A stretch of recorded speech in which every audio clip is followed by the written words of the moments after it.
हाँ भाई, कैसे हो सब लोग। आज की इस वीडियो में हम पढ़ेंगे फिजियोथेरेपी और स्पीच थेरेपी के बारे में। तो चलिए शुरू करते हैं।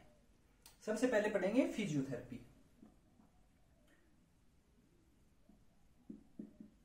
फिजियोथेरेपी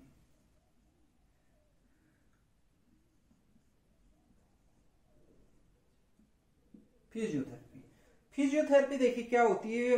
वर्ड फिजियो का मतलब फिजिकल है, फिजिकल एक्टिविटी है। फिजिकल एक्टिविटीज को बढ़ाने के लिए फिजिकल एक्टिविटीज के थ्रू थेरेपी दी जाती है। इसके अंदर कई प्रकार की होती हैं, जैसे इलेक्ट्रोथेरेपी हो गया, heat therapy, cold therapy, current therapy, hydrate therapy, wave therapy, या फिर कोई भी एक्सरसाइज एक्टिव हो पैसिव हो, कोई भी जैसे ऐसी एक्सरसाइज हैं वो सारी आ जाती हैं। मतलब मेनली दो ही होती हैं। एक तो होता है एक्सरसाइज, इसमें सारी एक्सरसाइज आ जाती हैं एक्सरसाइज, और एक होता है इलेक्ट्रोथेरेपी।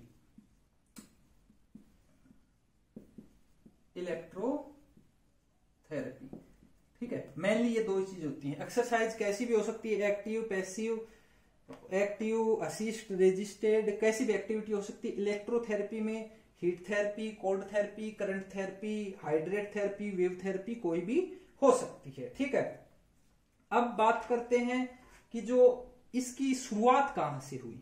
ठीक है, फिजियोथेरेपी का मतलब आपको पता ही है, भौतिक चिकित्सा होता है, मतलब फिजिकल एक्टिविटी के द्वारा। इसका उद्देश्य जो पूरा इसका जो उद्देश्य होता है, ये क्या होता है, मरीज जो होता है उसके शरीर में जो बची हुई एबिलिटीज हैं उनका प्रयोग करके उसको रिहेबिलिटेट करना। ठीक है, ये फिजियोथेरेपी का वो होता है। इसकी हिस्ट्री है कुछ, ठीक है, और फिर मतलब जो मेन चीज है वो है इसकी डेफिनेशन। डेफिनेशन क्या है इसकी, कि जो मीडियम है, कौन से मीडियम, हीट हो गया, कोल्ड हो गया, करंट हो गया, वेव, वाटर, मतलब फिजिकल मीडियम, भौतिक जो माध्यम होते हैं उनके द्वारा किया जाने वाला जो ट्रीटमेंट है वो कहलाता है फिजियोथेरेपी। ठीक है, अब बात करते हैं इसके ऑब्जेक्टिव्स क्या क्या हैं। ऑब्जेक्टिव्स क्यों यूज में ली जाती है फिजियोथेरेपी, तो इसके ऑब्जेक्टिव हैं दर्द को खत्म करने के लिए, ठीक है, मांसपेशियां जो मसल्स हैं उनकी ताकत बढ़ाने के लिए, शरीर की जो स्थिति है, ठीक है, पोस्चर जिसे कहते हैं, पोस्चर सही करने में, रेस्पिरेटरी सिस्टम को ठीक करने में, उसके जो एबिलिटी है, कैपेबिलिटी है वो बढ़ाने में भी इसका उपयोग किया जाता है, मतलब फिजियोथेरेपी का उपयोग किया जाता है। इसके बाद जो लॉन्ग टर्म जो डिजीज का रिहेबिलिटेशन होता है उसमें भी इसका प्रयोग किया जाता है, जैसे डाउन सिंड्रोम होता है उसके रिहेबिलिटेशन में भी इसका प्रयोग किया जाता है। और जो हीलिंग प्रोसेस है, जो सॉफ्ट टिश्यूज में इंजरी हो जाती है उनकी हीलिंग प्रोसेस में भी ये फायदेमंद है। ठीक है, बाकी बात करें कि इम्यूनिटी को बढ़ाने में भी ये काम आती है। ये मतलब फिजियोथेरेपी जो है, जैसे मान लीजिए फिजियोथेरेपी का एक छोटा सा एग्जांपल है, एक्सरसाइज करते हैं, ठीक है, तो एक्सरसाइज से क्या होता है, इम्यूनिटी बढ़ती है, मसल्स मजबूत होती हैं, शरीर का जो मूवमेंट है वो हम अच्छे से कर पाते हैं, मोटर डेवलपमेंट अच्छा होता है, जो मोशंस है वो अच्छा कर पाते हैं, मसल्स स्ट्रेंथनिंग जो है वो बढ़ती है, एडीएल जो करने में इंडिपेंडेंसी है वो हमारी बढ़ जाती है। ठीक है, अब बात करते हैं कि रोल क्या है फिजियोथेरेपी का, रोल ऑफ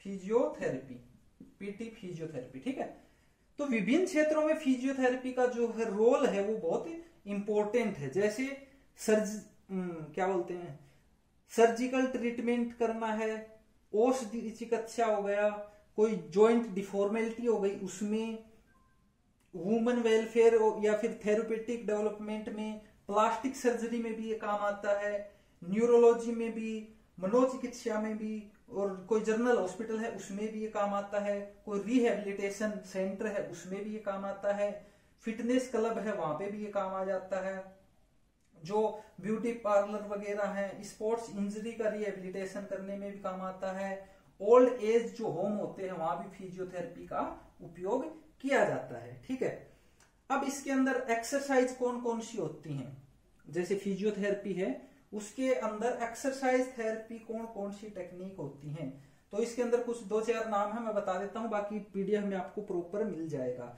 जैसे भाई पोस्चरल ट्रेनिंग हो गया, gait training, balance training, coordination training हो गया, सस्पेंशन थेरेपी, ये सारी जो चीजें हैं ये इसके अंदर ही आती हैं। ठीक है, ये हो गई अपनी फिजियोथेरेपी की बात। ठीक है, अब अपन बात करेंगे भाई स्पीच थेरेपी या फिर हियरिंग इंपेयरमेंट की।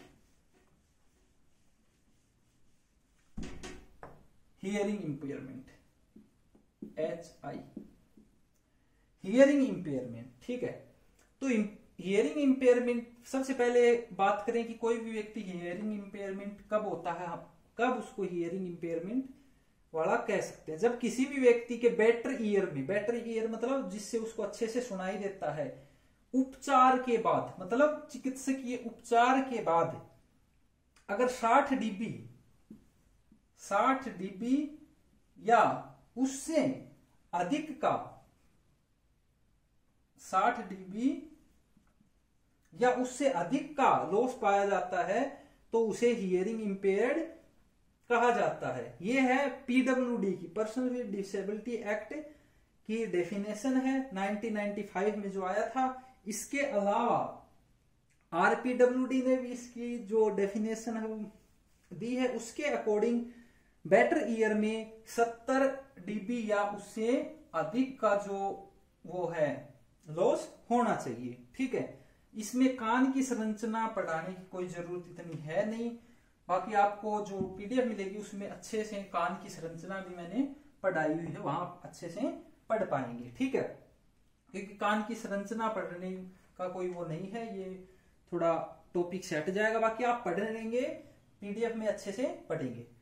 अब बात करते हैं हियरिंग क्यों जरूरी है। ये कॉमन चीज है, फिर भी मैं बता देता हूं। जैसे सुनने के लिए, कम्युनिकेशन के लिए और अपनी सुरक्षा के लिए, सूचनाओं के आदान प्रदान के लिए सुनना, और कॉग्निटिव लेवल एबिलिटी है वो बढ़ाने के लिए, मनोरंजन के लिए, शिक्षा के लिए, सब जगह जो है ये मतलब सुनना जो हियरिंग वो काम आती है।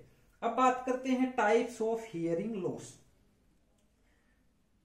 टाइप्स ऑफ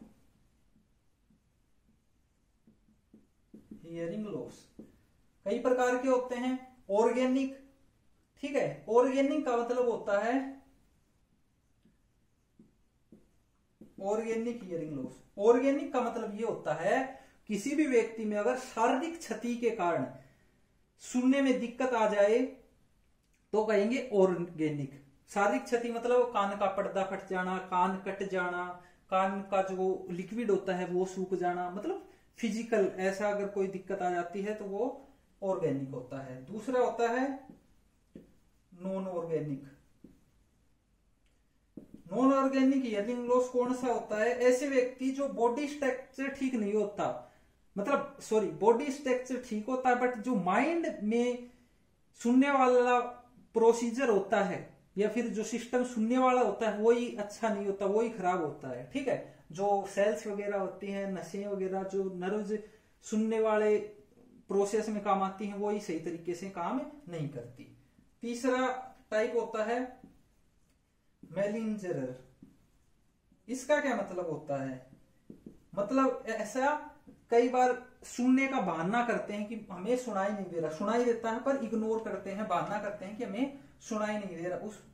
ये उन लोगों की कैटेगरी है। ठीक है, अब पढ़ते हैं अपन जो ऑर्गेनिक हियरिंग लॉस है। ऑर्गेनिक हियरिंग लॉस की कुछ कैटेगरी है वो हम पढ़ेंगे। ठीक है, देखते हैं। इसको मेनली बांटा गया है 5 टाइप्स में, तो टेबल बना के भी पढ़ते हैं। एज ऑफ ऑनसेट, इसमें टाइप्स, क्लासिफिकेशन है ऑर्गेनिक हियरिंग लॉस का। एक है नेचर, एक है डिग्री, डिग्री के हिसाब से, और एक होता है अपना कोज के अकॉर्डिंग।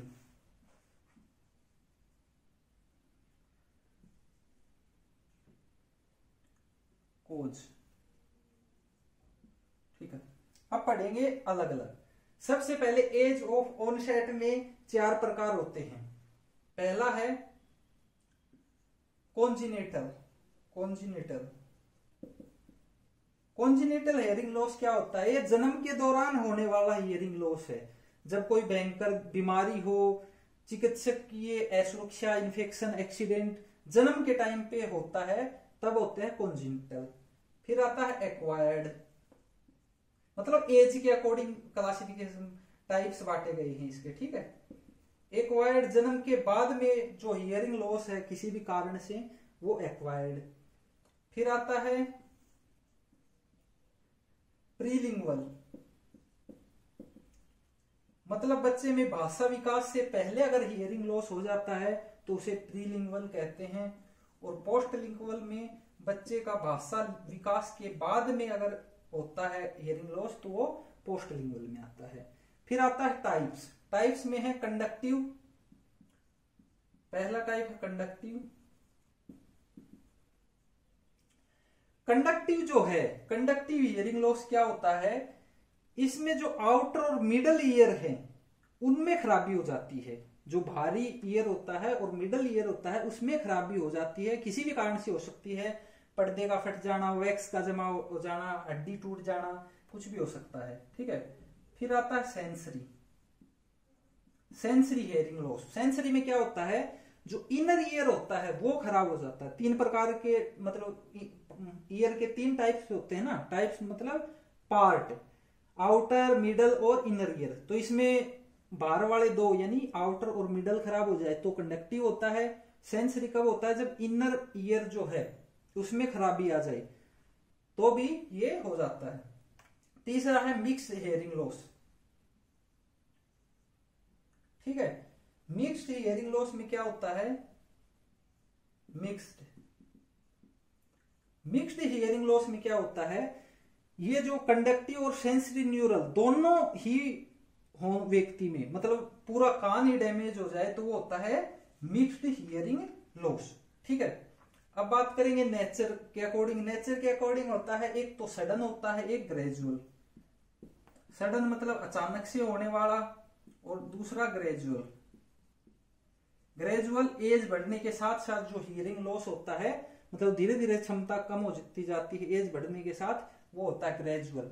और सडन मतलब अचानक से, भाई कभी एक्सीडेंट से, कोई सदमे से हियरिंग, या कोई धमाका हो जाए कान के पास बहुत तेज, तो उससे ये हो जाता है। ठीक है, अब आते हैं कोज। तो कोज डिग्री का हम थोड़ा बाद में पढ़ेंगे, ये सारा क्लियर करके, क्योंकि इसमें थोड़ी ज्यादा है। कोज होता है, एक होता है प्रीनेटल कोज। प्रीनेटल का मतलब ये होता है कि जो जन्म से पहले। ठीक है, फिर नेटल में जन्म के समय, और एक होता है पोस्ट नेटल कोज। पोस्ट नेटल जो कोज होता है उसमें क्या आता है? जन्म के बाद में कोई घटना हो जाती है तब ये हो सकता है। ठीक है, अब अपना बच गया एक डिग्री के हिसाब से जो हियरिंग लॉस के टाइप्स होते हैं वो, तो वो अभी अपन कवर करेंगे। ठीक है, देखिए डिग्री के हिसाब से देखते हैं। डिग्री के हिसाब से ये जो डिग्री है ये बांटी गई है all India, AIISH, all India institute of speech and hearing. ठीक है, all India institute of speech and hearing के द्वारा ये कैटेगराइजेशन किया गया है। इसके द्वारा कहा गया है कि 0 से 25 dB में जो जिसकी सुनने की क्षमता है वो है नॉर्मल व्यक्ति। ठीक है, नॉर्मल हियरिंग सेंसिटिविटी है। अगर 26 से 40 dB है तो ये है माइल्ड हियरिंग लॉस। 41 से 55 dB है, ये है मॉडरेट। 56 से 70 है तो मॉडरेटली सीवियर हियरिंग लॉस। अगर 71 से 90 dB है तो ये है सीवियर। अगर 90 प्लस है तो क्या है, ये प्रोफाउंड, या फिर इसको कह सकते हैं स्टोन डेफ। ठीक है, स्टोन डीफ मतलब बिल्कुल ही बहरा। ये कुछ कैटेगराइजेशन है। 0 से 25 dB नॉर्मल व्यक्ति, 26 से 40 माइल्ड हियरिंग लॉस, 41 से 55 मॉडरेट, 56 से 70 मॉडरेटली सीवियर, 71 से 90 सीवियर हियरिंग लॉस, और 91 से ज्यादा, क्या 91 से अगर ज्यादा है तो प्रोफाउंड हियरिंग लॉस या स्टोन डीफ उसको कहा जाता है। तो ये कुछ था अपना हियरिंग लॉस के बारे में, मतलब हियरिंग इंपेयरमेंट के बारे में। फिजियोथेरेपी पढ़ ली, मतलब जो चौथा अध्याय है आपका, चौथी यूनिट है इस पेपर की, इंटरवेंशन वाले पेपर की, वो यहाँ खत्म हो जाती है। मिलते हैं अगली वीडियो में, तब तक दोस्तों खुश रहिए, मुस्कुराते रहिए।